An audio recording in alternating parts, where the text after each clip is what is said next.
Have you ever sat alone in the quiet of your home after retirement, the silence pressing in like an unwelcome guest, and wondered if the cure to that aching loneliness might be as simple as a visit to an old friend?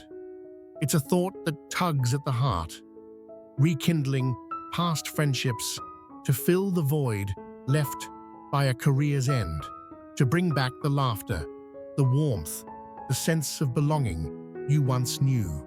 Many retirees cling to this hope, picturing heartfelt reunions that erase the isolation of their new reality. But what if I told you that this instinct, this pull toward the familiar, might actually deepen the ache rather than heal it? What if reaching out to old friends could leave you feeling more lost than before? In this journey, we'll uncover 5 surprising reasons why leaning on old friendships to ease post-retirement loneliness might not be the balm you imagine, and could even hold you back from the life you deserve. From the subtle shifts in relationships to the quiet dangers of emotional dependence, each revelation will challenge what you think you know about connection in this chapter of life. More than that, we'll light the way toward a wiser, richer path. One that doesn't just patch over loneliness, but leads to genuine fulfillment and growth. Picture this: a retirement not defined by what's lost, but by what you choose to build. Stay with me until the end, because what you discover today might transform how you navigate your social world and yourself in the years ahead. Let's dive in. Number 1. Friendships change after retirement. Imagine this: you're standing on the porch of a friend's house, the same porch where you once shared coffee and stories years ago. You knock, heart buzzing with anticipation, expecting to slip back into the easy rhythm of the past. But as the door swings open, something feels off. The laughter doesn't flow as it used to. The conversation stumbles. It's a truth that stings. Friendships, like people, evolve, and retirement often marks the turning point. Before you left the workforce, your bonds were woven into the fabric of daily life. Quick chats by the office coffee machine, lunches squeezed between meetings, weekend barbecues when schedules aligned. Those routines were the glue. Now, with the structure of work gone, maintaining those ties takes effort that doesn't always come naturally anymore. Take John, a 72-year-old retiree with a shock of white hair and a voice that still carries the confidence of his working years. After decades as a warehouse manager, he traded his clipboard for quiet days at home. The loneliness crept in slowly, a shadow he couldn't shake. He decided to reach out to his old crew, guys he'd shared beers and banter with for years. He pictured lively catch-ups, the kind that would make him feel alive again. But when he called, the responses were lukewarm. One friend was off arving across the country with his wife, another was knee-deep in grandparent duties, and a third just didn't seem to have the energy for more than a polite hello. John drove 2 hours to visit one of them anyway, only to spend the afternoon nodding through stories that didn't include him anymore. He left feeling like a guest in a life he once belonged to, the sting of rejection sharper than the loneliness he'd started with. The reality is, not every friendship is built to weather the seasons of life. People drift, new hobbies, new families, new priorities, and the threads that once held you close can fray. When you chase the past, expecting it to feel like it once did, you risk disappointment that cuts deeper than solitude. Instead of clinging to what was, imagine opening yourself to what could be. A neighbor who shares your love of gardening. A book club where your voice finds a new echo. The wiser path isn't in forcing old ties to fit, it's in crafting connections that meet you where you are today. Number 2, you might be seeking comfort in the wrong place. Picture yourself staring out a window, the days stretching long and empty after retirement. The silence isn't just quiet, it's a hollow that gnaws at you, whispering that something's missing. Your first instinct is to pick up the phone, to call someone who knew you when life felt full. It's human to crave the familiar, to think that a friend's voice or a shared memory will stitch up that empty space inside. But here's the twist. Loneliness after retirement isn't always about people. It's often about purpose. Work gave you a rhythm, a reason to get up, a role to play. When it's gone, you're not just missing coffee breaks with colleagues, you're missing the meaning they carried. Martha, 68, with her silver curls and a smile that once lit up staff meetings, felt this keenly. After retiring from her job as a school administrator, she found herself adrift. The days blurred into one another, and the loneliness settled like dust. She started dialing old friends, colleagues, neighbors from her old street, hoping their chatter would bring back her spark. She'd drive across town, sit in their living rooms, sip tea, and swap stories about the past. But as the visits piled up, she noticed something. The warmth faded fast. She'd leave their houses smiling, but by the time she pulled into her driveway, the emptiness was back, heavier than before. It wasn't until she stumbled into volunteering at a local animal shelter, scooping kibble, walking wagging dogs, that she felt a shift. For the first time in months, she wasn't just filling time. She was building something. The dogs didn't care about her past. They needed her now. And in their eager eyes, she found what no nostalgic visit could give her, a reason to show up. Loneliness tricks you into thinking it's about company, but often it's about contribution.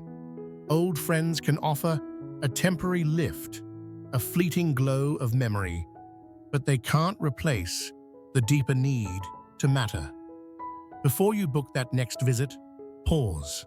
Ask yourself, am I missing them or am I missing me? The answer might lead you not to a familiar doorstep, but to a passion waiting to be claimed, a hobby, a cause, a quiet pursuit that makes your days yours again. If this is resonating with you, drop number 2 in the comments below. I'd love to know you're here, and if you haven't subscribed yet, hit that button and tap the bell. Your support keeps this journey going. Number 3, constantly visiting can lead to social imbalance. Friendships are like a dance. Both sides step forward, sway together, find a rhythm. But what happens when you're the only one moving? Retirement can shift the beat, and suddenly you're the one always calling, always planning, always knocking on doors. It feels proactive at first, noble even. You're keeping the connection alive. But over time, you start to notice the silence on their end. No calls returned, no invitations offered. The balance tips, and what was once a partnership feels like a solo act. Richard, 70, with his weathered hands and a grin that still hints at his days as a mechanic, learned this the hard way. After retiring, he made it his mission to stay tethered to his old life. Every week, he'd pick up the phone or climb into his rusty pickup to visit buddies from the shop. He'd show up with a six-pack or a story, ready to relive the glory days. At first, they welcomed him, clapped him on the back, cracked open a beer. But as the months wore on, he saw the pattern. He was always the one reaching out. Their hellos grew shorter, their excuses quicker. One rainy afternoon, sitting across from a friend who barely looked up from his phone, Richard felt it, a pang of doubt. Do they even want me here? The question lingered, and the drive home was long and quiet. He realized he'd been pouring energy into a well that wasn't giving back. and the effort left him more isolated than if he'd stayed home. A true friendship doesn't demand you carry it alone. If you're always the initiator, the planner, the one who shows up, it's not just tiring, it's a signal. Maybe they've moved on, or maybe the connection's faded into courtesy. Step back. Let the dance pause. The ones who value you will step forward, and if they don't, that space is yours to fill with relationships that flow both ways. You deserve that balance, especially now. Number 4.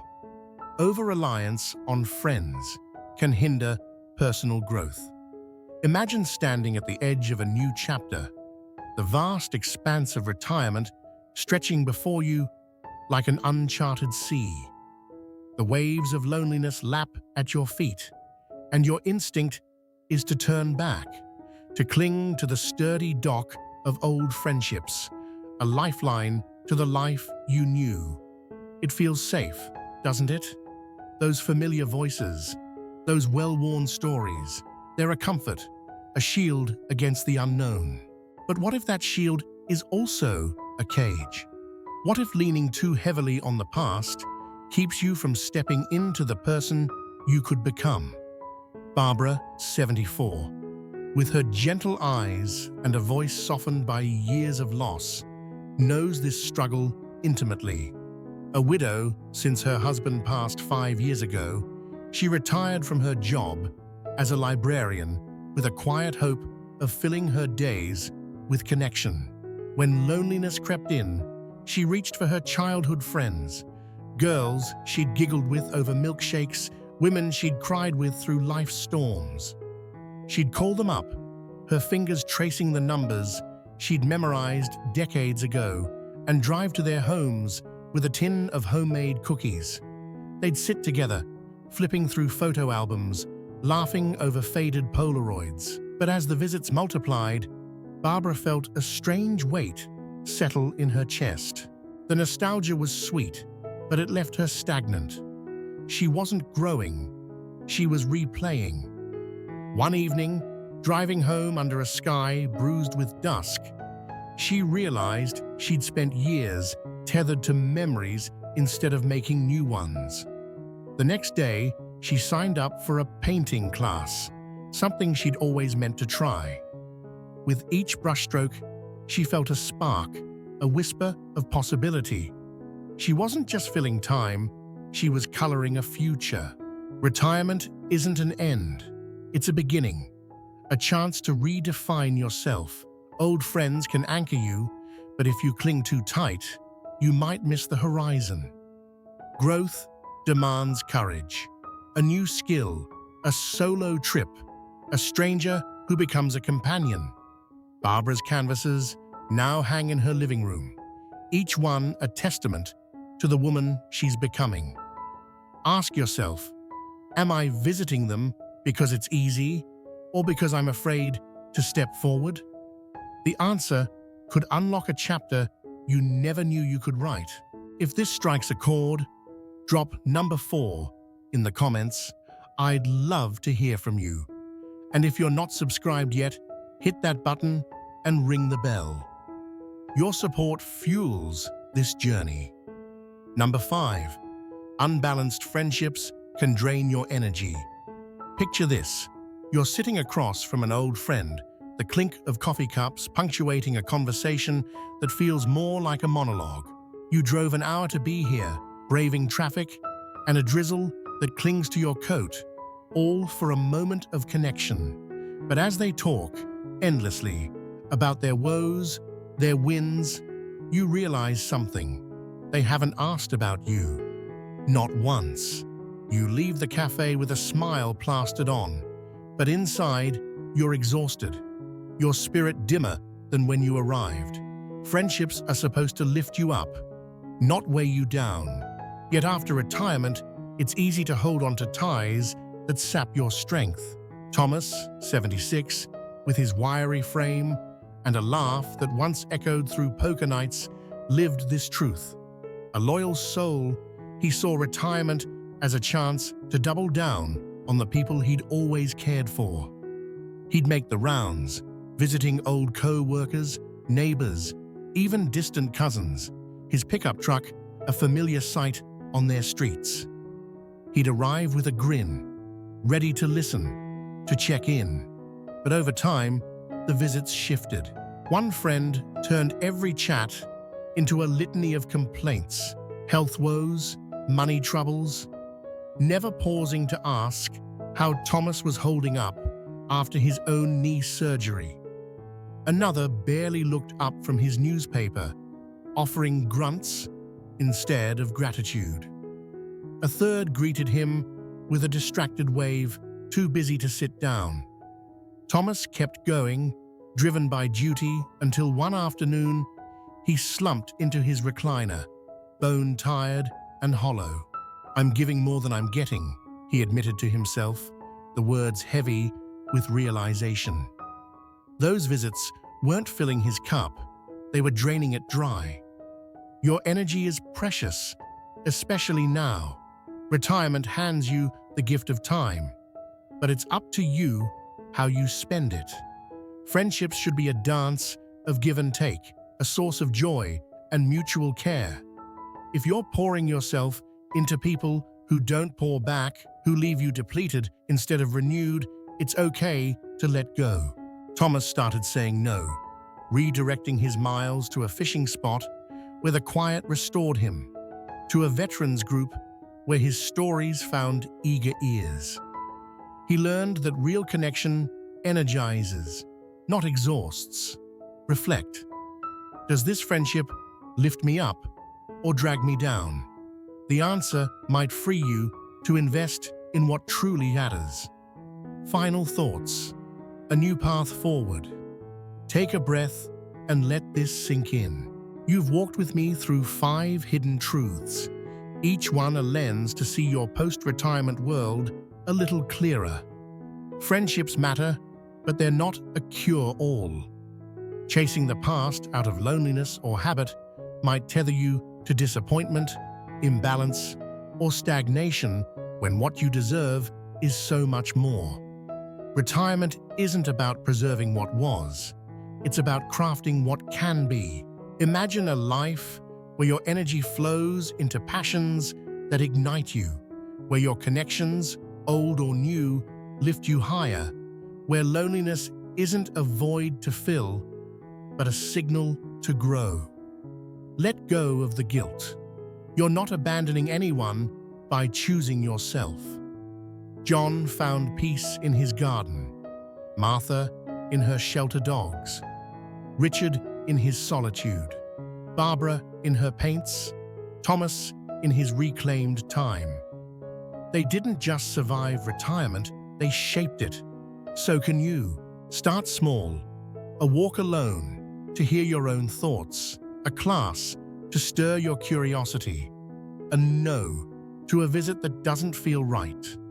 Build a life that's yours, not a shadow of yesterday's. I'd love to hear your voice now. Which of these reasons hit home? Have you ever clung to a friendship that no longer fit, or found joy in letting go? Drop your thoughts below. Share one thing you've learned today and how you'll carry it forward. Your story inspires me, and it might just light the way for someone else. If this journey moved you, like, subscribe, and share. It keeps us going. Thanks for being here. The rewrite is complete. Until next time, keep building your tomorrow.